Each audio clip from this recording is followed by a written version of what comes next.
All right, guys, so today we're going to be making whole wheat sandwich bread. And my favorite recipe right now is from this book called Bread Illustrated by America's Test Kitchen.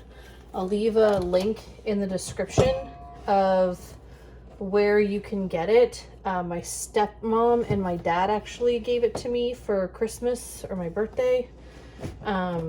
I can't remember which, so I didn't buy it, but I love this bread recipe for making homemade bread. The one thing you do have to note is you need to start with a soaker and a sponge, and the soaker needs to soak for at least 12 hours before you use it. So that's why I'm doing it tonight, because I'm going to be making the bread tomorrow morning. So with a sponge is going to start about here, and then overnight it does start to rise. So you want to use a bit of an oversized bowl for it to allow room to rise, just so it doesn't explode over the edges and onto your countertop.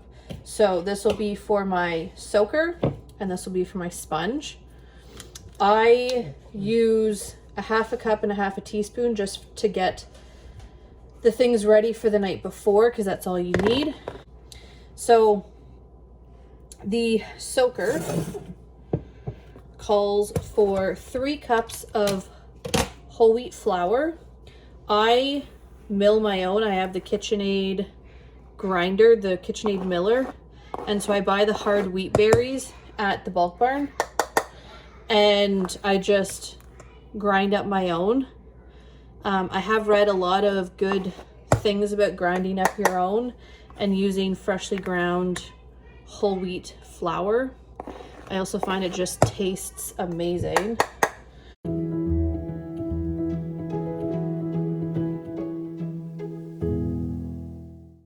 And I do level it out with the butter knife. So I keep it all in a container, and I probably mill about 4 cups at a time, 2 to 3 times a week. So that's the 3 cups of whole wheat flour. Next is 2 cups of bread flour for your sponge.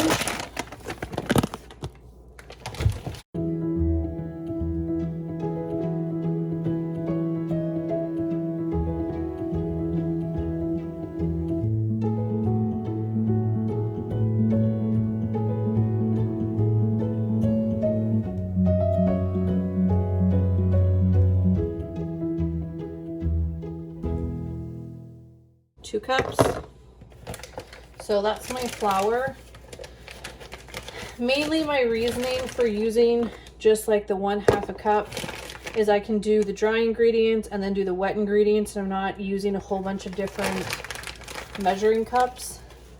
So now I will go back to the soaker. It calls for 1/2 a cup of toasted wheat germ. To be honest with you, I had no idea what toasted wheat germ was, but I did have whole flax seed on hand, and I needed fiber, and flax seed gives you fiber. So I did 1/2 a cup of whole flax seed, and I actually love it. I've never actually tried this recipe, making it the way that you're supposed to with toasted wheat germ. For those of you that don't know, I am 37.5 weeks pregnant, and I'm actually I have low iron, so I'm on iron supplements. And if you don't know, iron supplements can make you constipated.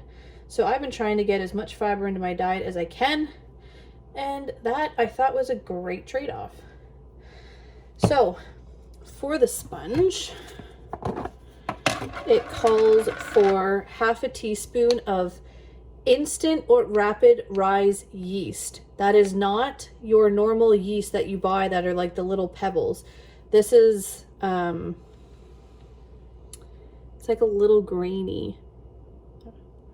So you want to make sure you get the right stuff, because this, as soon as you add water to it, like you don't need to activate it. You don't need to mix it with the water, let it start foaming. This is just instant. So make sure you're using the right stuff. All right, and then for the sponge, now the reason, again, we'll need to be using the 1 measuring cup. So it calls for water, room temperature water for the sponge, and milk for the soaker. And so I'm going to be doing the one with the water first, because a little bit of water in there doesn't make a difference, but I don't know if a little bit of milk in the sponge is going to wreck it or not. So I don't chance it. So this is a cup of room temperature water. Yes, I probably should be using a liquid measuring cup, but I've made this recipe so many times that I know these still work fine. So I will just get my liquids in there. So 2 cups of whole milk. Joseph right now is still drinking whole milk, so I do have it on hand. But when I don't have it on hand, I have no problem just using, we normally drink 2%. So when I do switch, I'll let you know if it really does make a difference in the recipe to use 2% or not. And then I just mix it all together with a spatula. Again, I will start with the sponge because it has water, but I will just kind of wipe it off really nicely because there is yeast in here.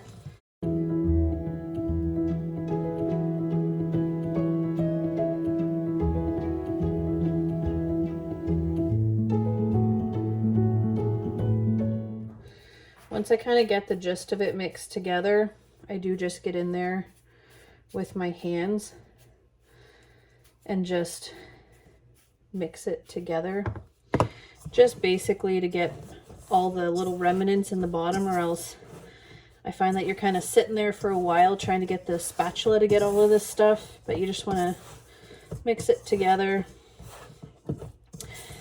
I used to make bread in a bread maker, but if you have a bread maker, you know it has those little paddles in the bottom.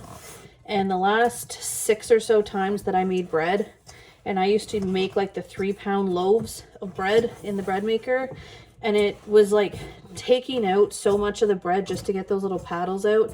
It was frustrating me. And since I am at home right now and I have the time to spend to make bread from scratch, I figured, you know what, I'm done with losing half my bread to this bread maker. So now this is what I leave it at, and I'll show you. So basically everything's mixed together. It is a little flaky, kind of. There is some on my hand, not a big deal. And I'll show you what it looks like in the morning. Honestly, I love sponges. They're so cool because they start as a ball of dough and then they just rise into this gooiness. I love it. It's so cool. And then again, with the soaker, basically what you're just doing is soaking. I know it's kind of self-explanatory, but you're soaking the whole wheat flour to help it break down. And it just doesn't, it creates like a fluffier loaf of bread when you allow the flour to soak for 12 hours versus just using it straight into a recipe and then baking your bread. So I also have heard it helps to break down some of like the enzymes or the nutrients or something like that in the flour, the whole wheat flour. And it makes it a lot easier for your body to digest the whole wheat flour. So most carbs just kind of, I guess, turn into fat. Whereas when you're using freshly milled whole wheat flour, you're soaking it and things like that before you put it into the bread, your body can just do more with it. So that's what I've read anyway. Just because it's on the internet doesn't mean it's true. So If I do find the hard facts on it again, I can post the links in the description or the comment for you. But either way, I just find that this bread tastes amazing and I like eating it. So then all you're gonna do is cover this with plastic wrap for the night. Make sure it's tight over top of it. I do use elastics that come on our lettuce, like green leaf lettuce. We have the big elastics that come around the lettuce. And so what I usually do is I put the plastic wrap over this, and then I'll put the elastic around here just to make sure it has a nice tight seal. You want it to be as airtight as possible because any components that are going to be touched by direct air get hard, kind of like what's on my hand, but it gets hard. And so you just want to try and avoid that and keep it as moist as possible and just let everything soak and then let this rise overnight. And in the morning, I'll show you what they both look like before I start the next step in this bread recipe. All right, so this is what everything looks like after sitting all night. I wanted to get it started a lot earlier than noon, but I forgot the air conditioning people were coming today. And Bosco's been barking at them every time they come up and down the stairs, so that's been fun. So that's what the soaker looks like. Basically, the wheat and stuff has absorbed the milk, and I think the flax seed is a little bit softer. And then, if you can see the bubbles through there, there is a little bit of condensation on the top. But I'm going to take the plastic wrap off. We just had lunch, so this burner's a little hot. But I wanted to get this started so I can get the bread made. Keep your plastic wrap because you are going to need plastic wrap. Once you get everything into the pans, you'll need plastic wrap to cover the pans to let the bread do the final rise. So I just used the same one. But that's what the sponge looks like. So if you remember what it looked like last night, it was just kind of a ball, and now it's expanded. So the next step is, what's up, bud? So we're gonna take little spoonfuls of this, about an inch ball, and you just shove it in. I kind of fling them in because this is a little sticky. They don't have to be perfect. Mine, by the end of it, mine tends to be about 2 inches, almost. But basically, you're just breaking up the soaker so that way it incorporates easier into the rest of the ingredients, because we are going to be adding more ingredients to make the bread. I forgot to mention yesterday, this does make 2 loaves of bread, which is nice because you can use one and freeze one. Or you could keep both out. I tend to keep both out because we do sometimes go through bread quite quickly. So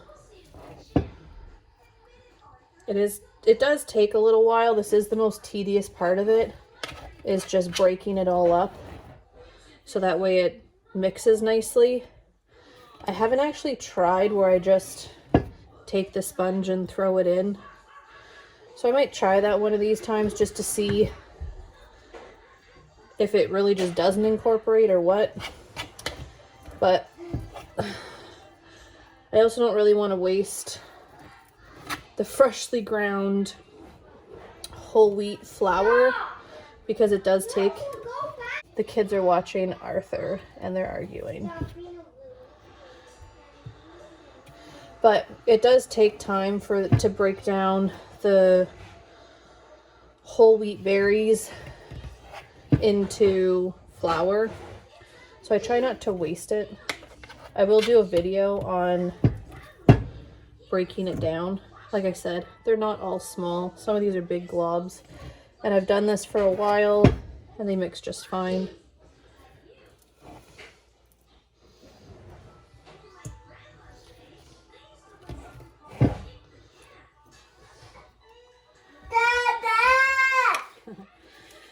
So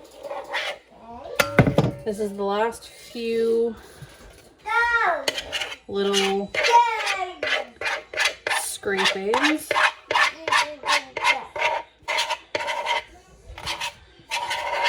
And I put all of this into a mixer bowl because it is easier to mix this up with a mixer.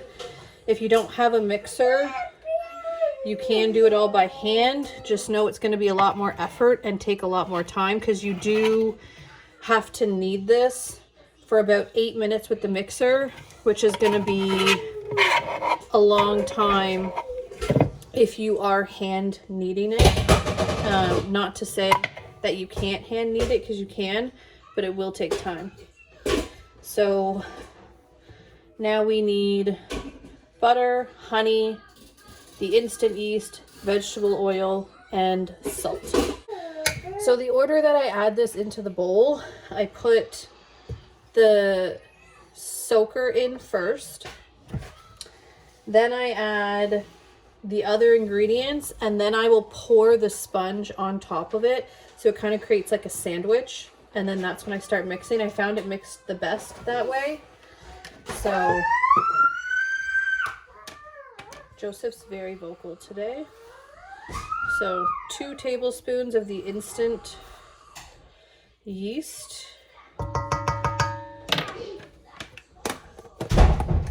My dad gets this for me. It comes in like a bag. And then I need 2 tablespoons of vegetable oil.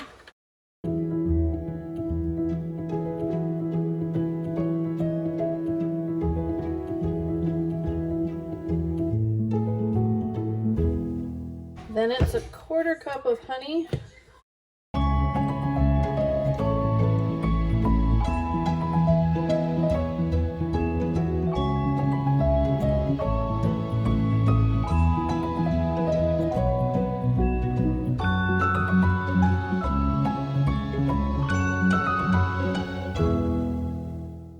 And 4 teaspoons of salt.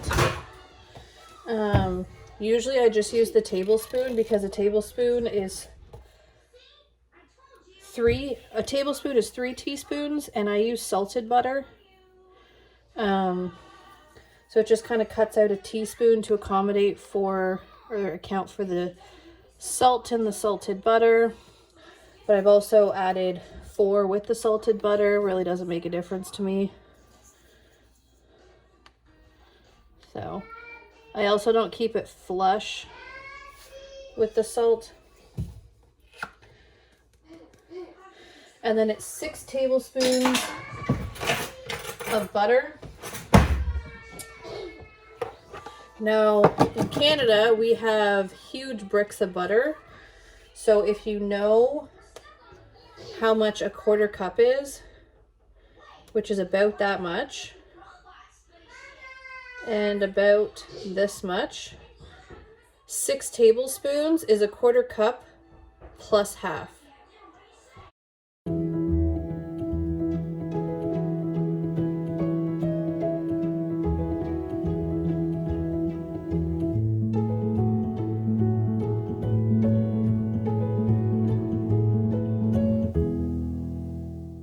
So I do kind of cut it into like little squares,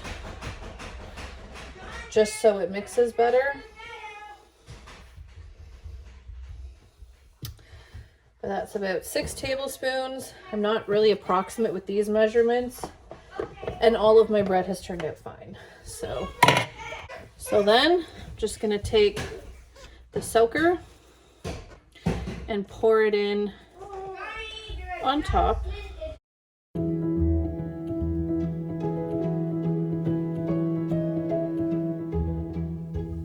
So you just don't want to leave these things out for longer than 24 hours.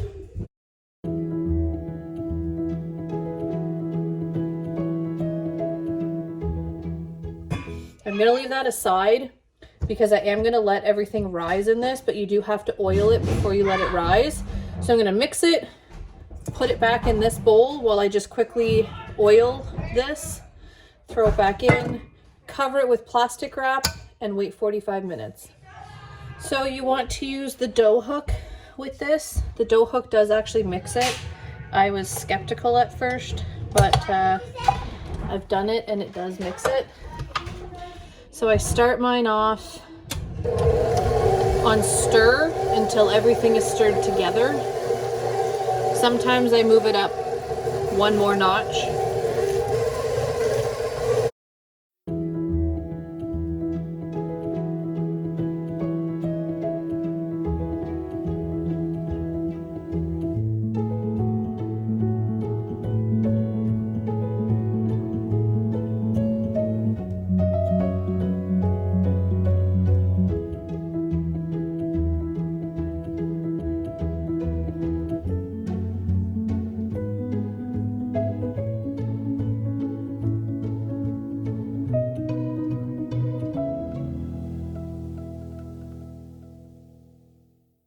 The air conditioning people are playing with the breakers, so we just lost our lights. So once it's pretty much mixed together, then you want to just kick it up a notch to about a 4 and let it just knead for about 8 minutes.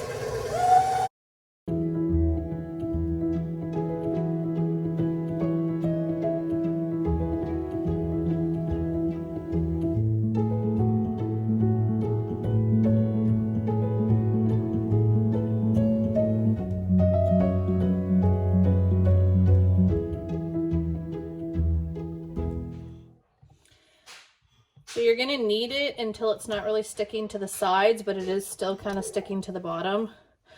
Which again, I thought this was going to be too sticky to achieve that, but trust the process, it works.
So that's what it looks like. It's been about 5 minutes, honestly, and it's smooth, it's elastic, and that's what I usually stop it at. I find the KitchenAid kneads it pretty quickly, and you don't want to over knead. One of the amazing things about this cookbook is it not only just gives you a bunch of recipes, I'll do a review of this cookbook, honestly, because there are just so many awesome things in this, and it's all just breads. So it's pretty cool. I'm really glad I got it. I love it. So now what I'm going to do, like I said, I'm going to transfer this to the old sponge bowl. So that way I can just put a little bit of olive oil in here and just spread it around. Put it back in, and then you let it rise for 45 minutes.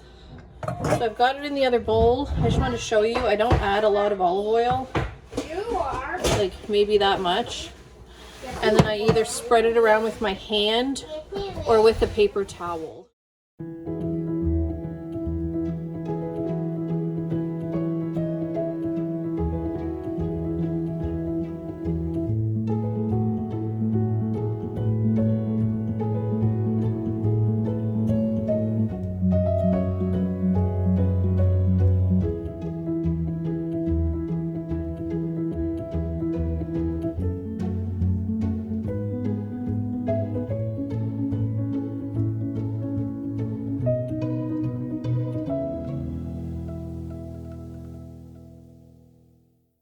So now you just leave it for 45 minutes.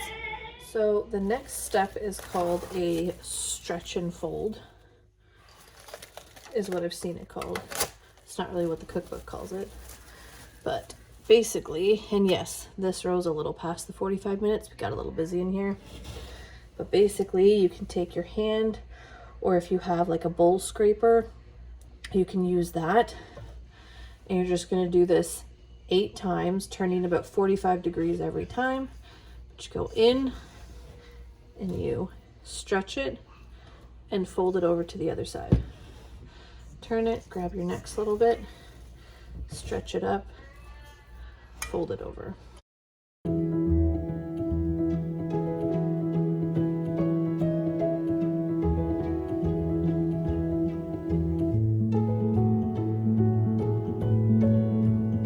So I just leave it like that, put the plastic wrap over it, and let it double in size again. So it's about an hour to an hour and a half you're gonna leave it.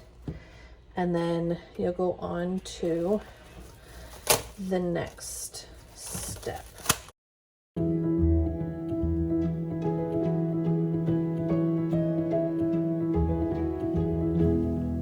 Like I said, I just like using the elastic because it just gives it a nice tight air seal. And I'm still using the same 2 pieces of plastic that I began with on the 2 bowls. But so this rises for 30 minutes to an hour until it's doubled in size. For me, that's usually closer to the hour. Then it says to grease 2 bread pans. It calls for 8.5 by 4.5 inches. I don't have that. I think these are more like either 9 by 5 or 9.5 by 5.5. So your cooking time or your baking time is going to be a little bit shorter. But I just grease it with Pam spray and it works just fine. So I'm going to grease them. Then we're going to flour the counter, split the dough in half, and then we're going to roll them out into rectangles, roll them up, pinch the seams, and throw them in the pans to rise for their final rise. So I'll show you.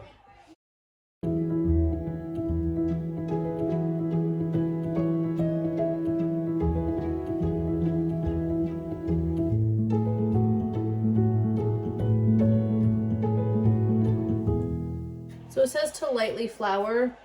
I don't understand what lightly flouring is. I just make sure it's not going to stick to the counter.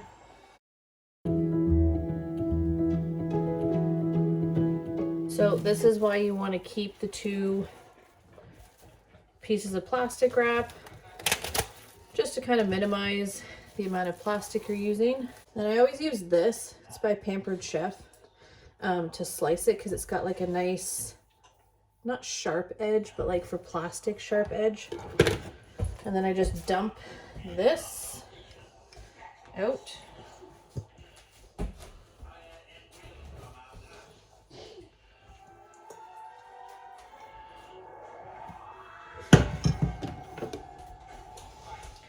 Find about the center, and then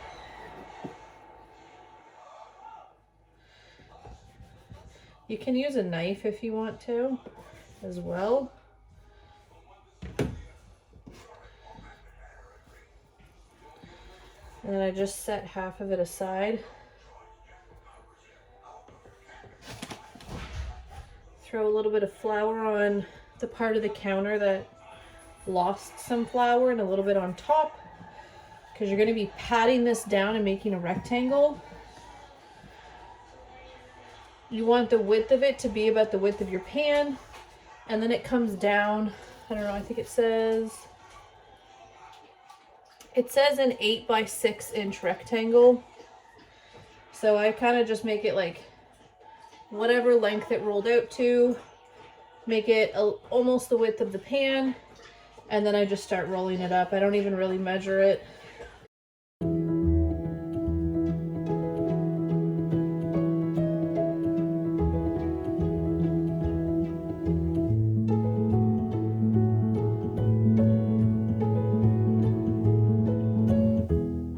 So that's roughly my rectangle.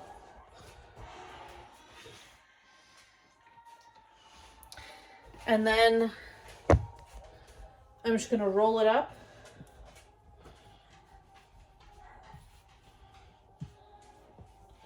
As evenly as possible.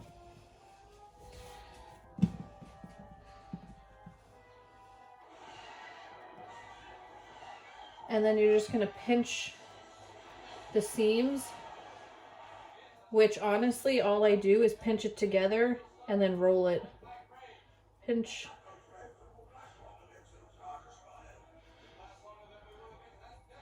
And that way it just closes the seams. And then seam side goes down into the pan.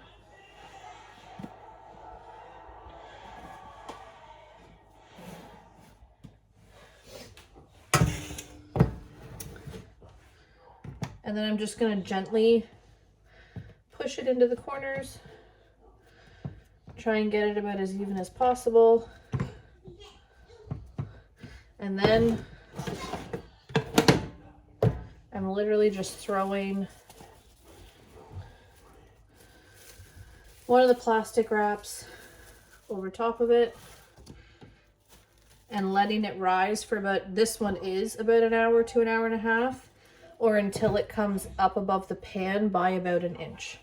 So we're gonna do the next one. And then I like to just set the pan up there so you have a guide of how wide your pan is.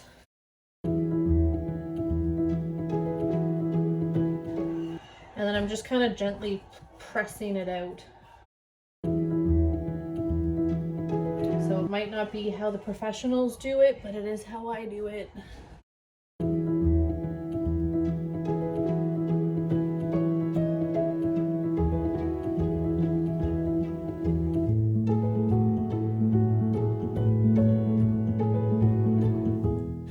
And then I'm just going to roll it as evenly as possible. And then pinch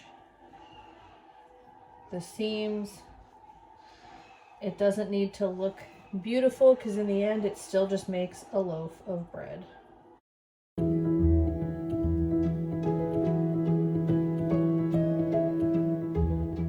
One of mine always comes out smaller than the other, so one of mine does take a little bit longer to rise than the other.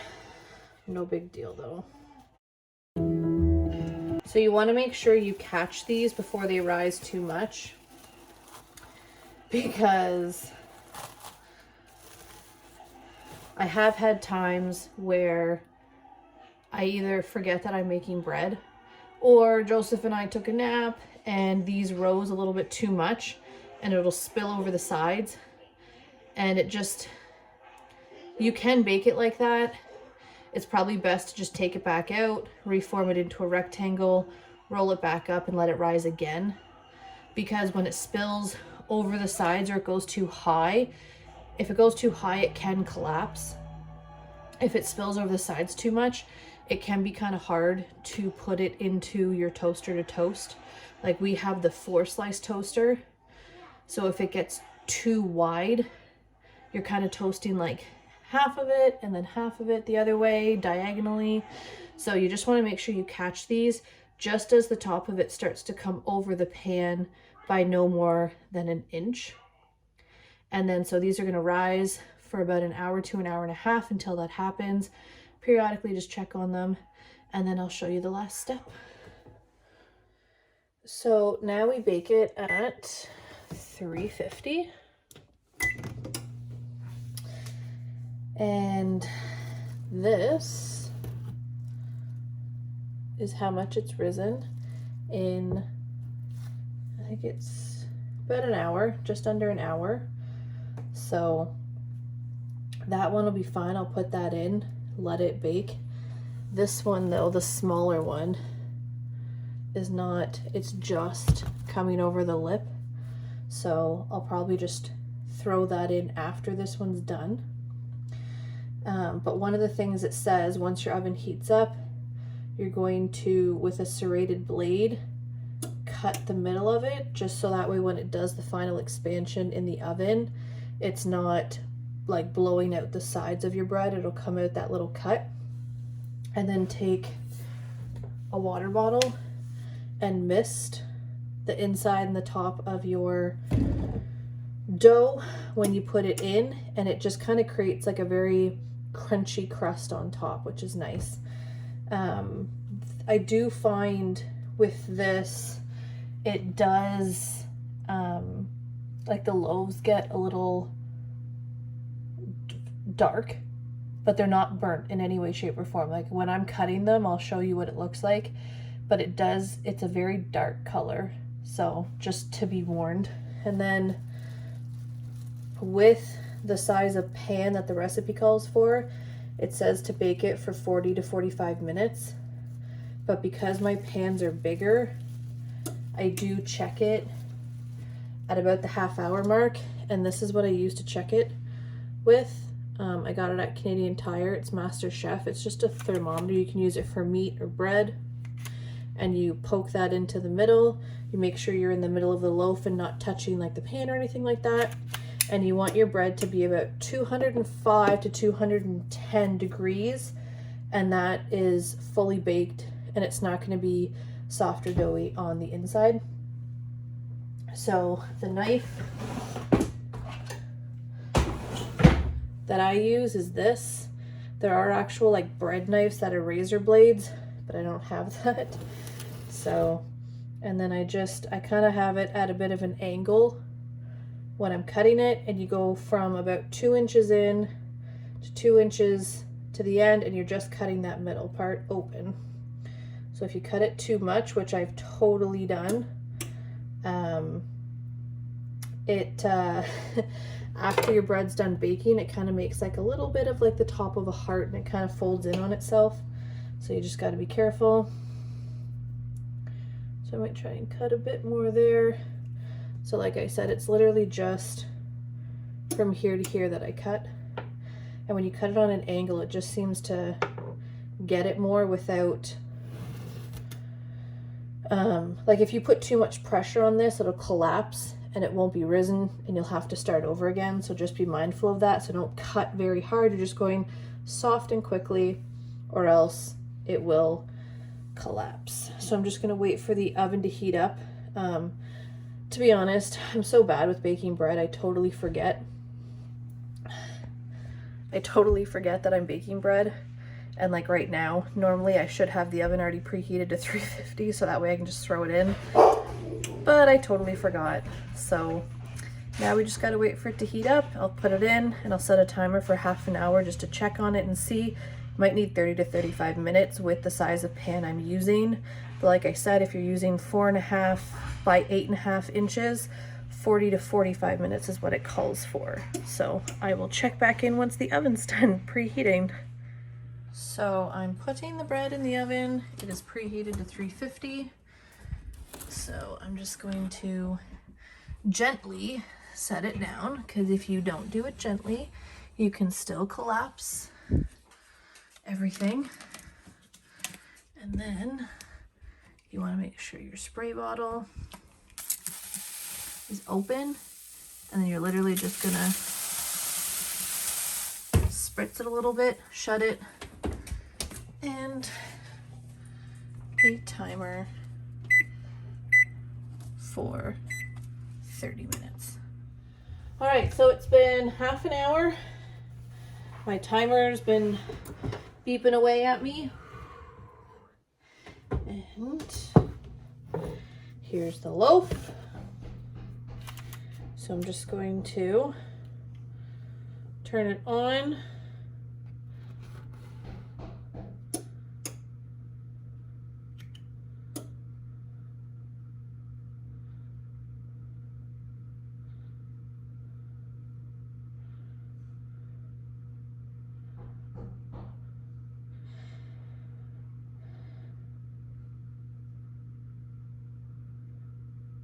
It's about $1.99.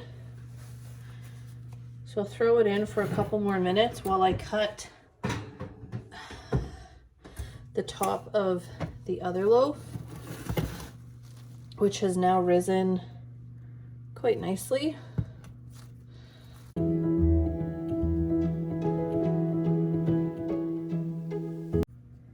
So I'm just gonna again go in at an angle.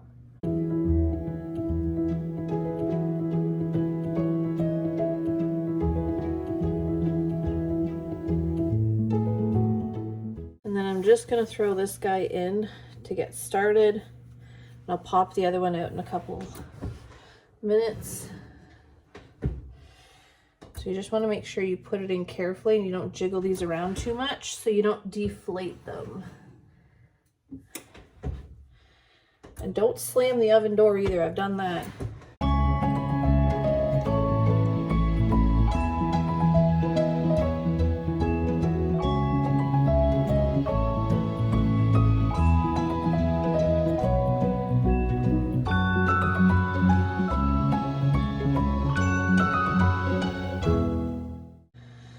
Yeah, this is reading 204.4 when I go to the lower sections.